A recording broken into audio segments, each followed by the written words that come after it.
Lockdown আমরা শুনেছি corona মহামারী, কিন্তু বাংলাদেশে কোনো মহামারী নাই। অন শুরু হয়েছে শেখ হাসিনার মহামারী। এই মহামারী শেখ হাসিনা যেরকম মানুষে ইন্ডুশন দিয়ে মানুষ মারছে, এইরকম করে আমলিকের লিগগুলা দইরা দইরা ইন্ডুশন করে দাও, তাইলে হারা বুঝবো যে কিসে আসলেই তো এটা লকডাউন। কিন্তু আগে তো লকডাউন দিচ্ছে, সাধারণ মানুষ মারছে, হাসপাতালে গেছে, কইছে ওর জ্বর আইছে, কি জ্বর? ছোঁয়াছুঁই লকডাউন।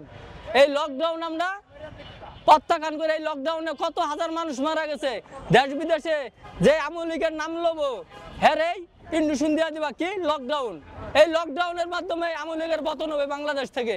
কি রে খালি কইছে যে করোনা হয়েছে, দেড়শো 6 মাস 1 বছর 2 বছর দেশটার ধ্বংস করে রাখছে, গাড়ি ঘোড়া চলে নাই, মানুষ হাহাকার করছে, সিরিয়াল হলে খাবার ধরছে, এটা ধরছে, গাড়ি খেপ পাইছে না, রিক্সাওয়ালার ইনকাম নাই, ব্যাংক ব্যালেন্স খালি করে আসছে। তাহলে এটা তো এই সরকারের লেগিয়া কোনো ভাগে কাম্য না। তাহলে এই সরকার যে লকডাউনটা ডাকছে, এই সরকারে শেখ হাসিনার যত লোক আছে সারা বাংলাদেশে আনাচে কানাচে ছাইছি মরে যা আছে, পাতি নেতা মেতা যা আছে, তাদেরকে একটা করে ইন্ডিশন দাও লকডাউন।